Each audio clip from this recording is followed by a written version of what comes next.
नमस्कार, मैं अनार मनोहर। मेरा खास कार्यक्रम मारो खाटू श्याम जी में इंटरव्यू की इस सीरीज में आज हमारे खास मेहमान हैं श्याम सुंदर पूनिया। मूल रूप से खाटू श्याम जी के मुख्य व्यवसायीकर्ता या मैं कह सकता हूं कि यहाँ के व्यापारी है और यूथ की हमेशा आवाज उठाते हैं। जन समुदाय से जुड़ी हुई कई भी प्रॉब्लम हो तो चाहे नगरीय जो प्रशासन हो उनमें अपनी आवाज बुलंद करते रहते हैं। सामाजिक सरोकार के हर विषय पर ये एक अपनी राय रखते हैं। आज खाटू श्याम जी के डेवलप से लेकर और खाटू श्याम जी में क्या बदलाव हो जिससे भक्तों को और ज्यादा सुविधा मिले, तमाम कुछ सवाल रहेंगे, बात करते हैं। पहले तो श्याम जी बहुत बहुत स्वागत है आपका। आपका भी बहुत बहुत धन्यवाद। श्याम सुंदर पूनिया जब नाम आता है तो लंबे समय से आप यूथ कांग्रेस से जुड़े हुए हो, कांग्रेस से जुड़े हुए हो। जिस पार्टी से रहे उस पार्टी का यहाँ पर लंबे समय से विधायक रहा है, मैं जहां तक समझता हूं। क्या लगता है कि खाटू श्याम जी में जो डेवलप की जो बात होती है, जो विकास की जो बात होती है, उस विकास से कितने संतुष्ट? देखिए, विकास तो जितना ज्यादा हो उतना ही अच्छा है। मेरा मानना ये है कि देखो, खाटू श्याम जी के चारों तरफ अगर रिंग रोड, ये कॉरिडोर, रेलवे, ये जो प्रोजेक्ट है, मास्टर प्लान है, ये जितना ज्यादा लागू होगा, जितनी व्यवस्थाएं होगी, जितना ज्यादा विस्तार होगा, उतना ही लोगों को सुविधा बढ़ेगी, लोगों को रोजगार बढ़ेगा।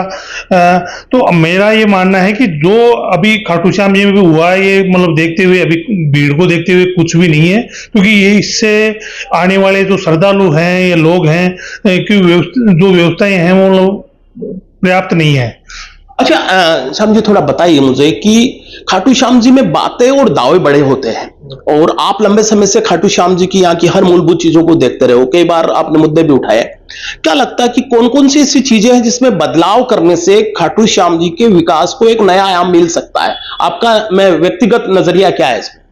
देखिए, मेरा नजरिया यह है कि मैं राजनीति से ऊपर उठ करके मेरा ये मानना है कि जो मानव विकास के कार्य हैं उनमें कोई राजनीति ना हो करके, जो निर्माण कार्य है, जो भी सफाई की व्यवस्था है, उनको मैं प्रॉपर तरीका से देख करके जो जिससे अच्छा काम हो सके उतना करें। मुझे कि मैं कल देख रहा था कि कुछ जनप्रतिनिधि लोग नगर पालिका मिल करके गेट के ऊपर सफाई अभियान कर रहे थे। मेरा तो ये मानना है कि मेरा ये विचार है कि हम सब लोग जागरूक होकर के, हर आदमी अपनी दुकान की, अपने घर की अगर ये जिम्मेदारी ले ले कि मैं मेरे घर के सामने सफाई में रखूंगा और उसकी जिम्मेदारी मेरी है, मेरी होटल की जिम्मेदारी मेरी है, मेरा दुकान की मेरी है, अगर ये हर आदमी की ये सोच हो जाएगी तो मैं ये कहूंगा कि आने वाले समय में खाटू श्याम जी में जैसे मैं देख रहा हूं इंदौर में मतलब अपने ऑल इंडिया में सबसे बढ़िया सफाई के मामले में रहे, फर्स्ट रैंक में, उसी तरह से ये खाटू श्याम जी भी एक सोच खाटू श्याम जी हो जाएगा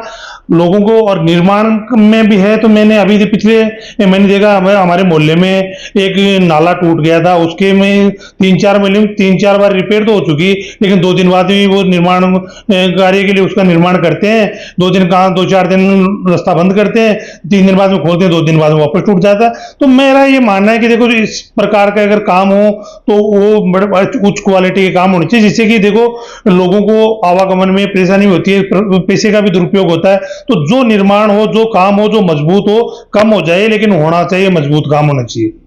अच्छा, अगर मैं बात करता हूँ खाटू श्याम जी के लिए 100 करोड़ का बजट सरकार पिछली सरकार में अभी जो पहला सेशन था, और सौदर्शन योजना में आपको है 87 पॉइंट, उनका भी जिक्र हो रहा है। उससे पहले भी बहुत बड़ी योजनाएं, बजट है। ये दावे बड़े हैं, लेकिन हकीकत में उस दावों की तरफ जब आप खाटू श्याम जी के इर्द गिर्द जाते हो तो जल भराव की समस्या, कीचड़ की समस्या है, आपको यहाँ पर वॉशरूम है, महिला वॉशरूम है, या तमाम सुरक्षा, ये जो सारी चीजें आप देखते हैं, लेकिन उसमें बदलाव नहीं हो पा रहा है।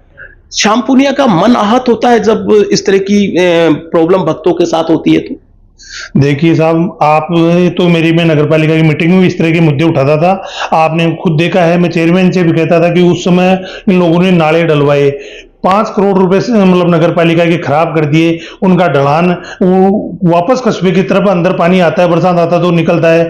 और अभी नगर पालिका ने मतलब 20 वार्डों में 20 बोरिंग करवाए, एक भी बोरिंग चालू नहीं है उनकी। जा के रिपोर्टिंग कर लो।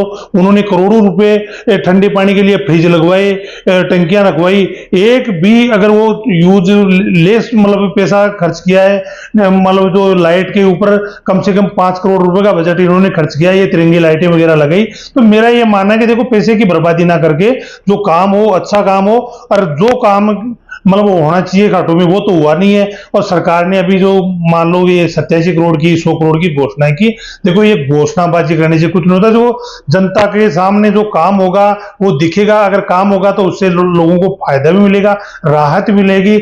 आने वाले समय में यात्री यहाँ आते हैं, तकलीफ पाते हैं, कितनी भीड़ भड़का हो जाता है, जाम हो जाते हैं, तो गांव के लोगों का यहाँ से निकल पाना मुश्किल है। तो मेरा तो ये मानना है कि गवर्नमेंट को ये थोती घोषणाएं न करके प्रैक्टिकल काम करवाए जाए, जिससे लोगों को ये हो कि सरकार अच्छा काम कर रही है। देखो गवर्नमेंट को चाहे कांग्रेस की हो या बीजेपी की हो, जनता को तो काम चाहिए। अगर को जो काम अच्छा होगा तो उसकी वाही होगी। तो मेरा तो ये कहना है राजस्थान सरकार से कि खाटू श्याम जी में जो भीड़ आ रही है उसके वो देखते हुए अच्छे से अच्छा काम करवाएं, जिससे लोगों को, आम जन को सुविधाएं मिल सके, जिससे आने वाले भक्तों में अच्छा संदेश जाए। अच्छा, जाते जाते एक दो सवाल मैं और लूंगा।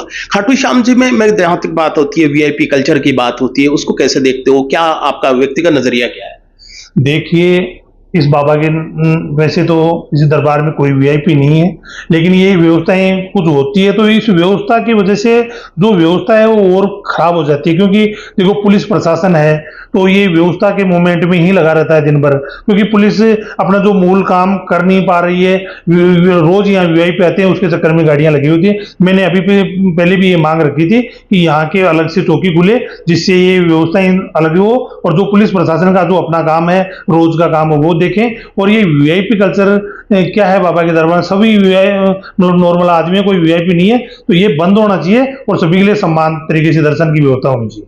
अच्छा, एक और कई वीडियो ऐसे वायरल होते हैं जिसमें भक्तों के साथ में कुछ अच्छा व्यवहार नहीं होता। एक वीडियो भी आपने देखा होगा, और खाटू की छवि स्पेशली जो धार्मिक है उसकी हुई है, उसमें एक छोटा कमेंट आपका चाहूंगा कि क्या ऐसा होना, क्या उस पर क्या है?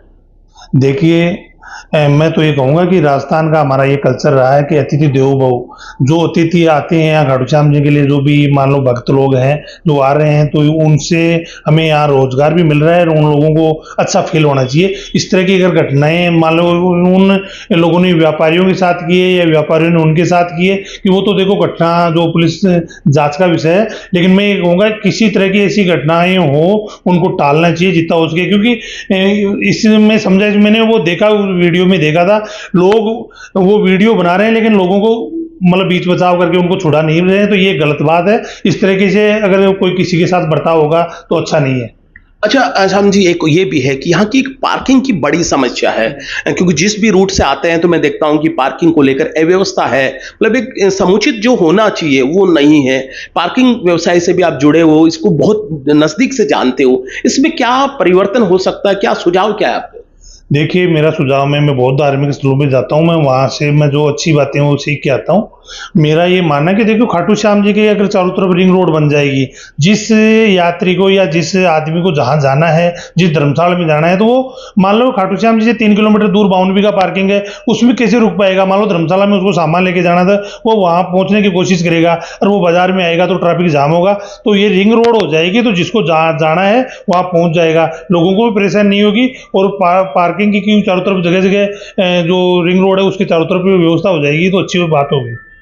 अच्छा, एक छोटा सवाल ये भी है कि पार्किंग को लेकर कई बार जो ये होता है कि जो उसका जो मापदंड जो होता है, स्पेशली में जो कितने घंटे के लिए कितना क्या है, इसको लेकर भी कई बार सवाल खड़े होता है, थोड़ा आप स्पष्ट कीजिए।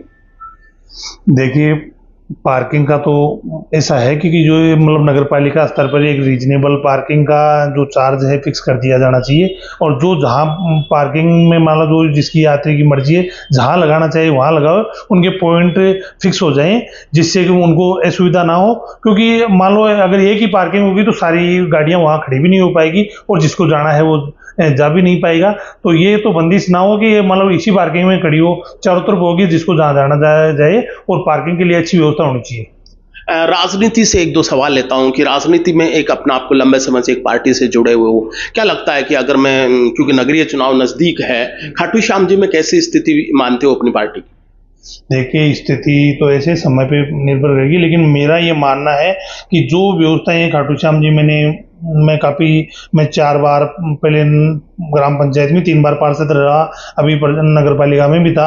मैंने बारीकी से, मैं क्योंकि देखो निर्माण काम में, सफाई में, इन चीज़ों में बारीकी से देखा है। इसमें जो जनप्रतिनिधि आते हैं, चुन के आते हैं, उस समय तो देखो लोगों से बड़े बड़े वादे करते हैं, लेकिन आने के बाद में वो चीज़ें भूल जाते हैं। जो खाटू श्याम जी के लोकल आसपास के लोगों को देखो जितना से ज़्यादा रोजगार उपलब्ध हो सके उतना उपलब्ध करवाना चाहिए।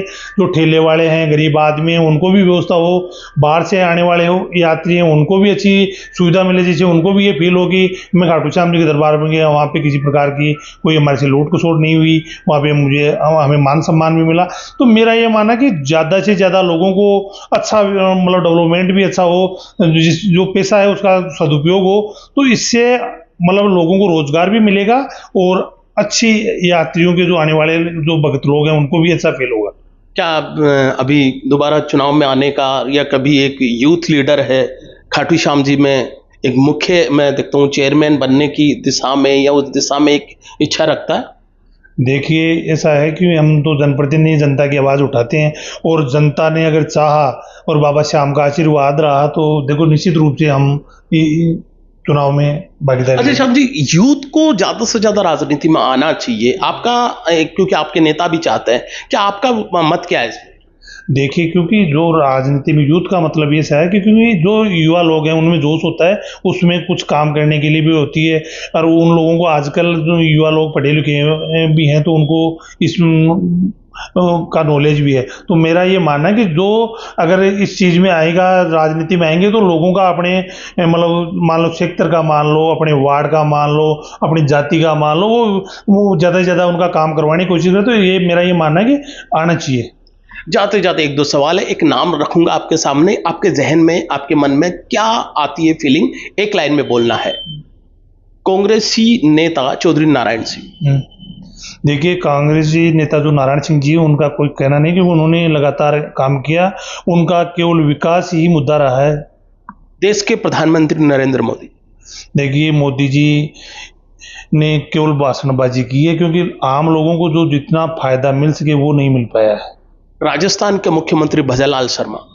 देखो भजनलाल जी को तो खुद को ही समझ में नहीं आ रहा है कि मुझे क्या करना है क्या नहीं करना है। Hanuman Beniwal RLP leader. देखिए हनुमान जी है ये कि युवाओं में जोश बढ़ते हैं, लेकिन जोश ज़्यादा भी बढ़ देते हैं। तो मेरा तो ये मानना है कि जोश के साथ होश भी होना चाहिए। सीकर सांसद अमराराम। अमराराम जी देखो आम जन की आवाज़ उठाते हैं, अमराराम जी का ठीक है काम। विधायक वीरेंद्र सिंह। वीरेंद्र जी ने भी देखो पिछले कार्यकाल में भी अच्छा काम किया, अब भी अच्छा कर रहे हैं, क्योंकि अभी गवर्नमेंट नहीं है उनकी, लेकिन वो नारायण सिंह जी के पद चिन्हों पे चल रहे हैं। ये थे श्याम सुंदर पूनिया, जो लगातार खाटू श्याम जी की मुख्य भूमिका में रहते हैं और सहकारिता में इनका बहुत रुचि रही है। अभी सहकारिता के अभी जो निर्वाचित अध्यक्ष भी बने हैं, लंबे समय से किसानों की जहाँ तक बात आती है, यूथ की बात है तो उठाते हैं, और खाटू श्याम जी के मूलभूत विकास उसमें अक्सर इनका सुझाव है, वो प्रशासन में भी माना जाता है। बहुत बहुत धन्यवाद।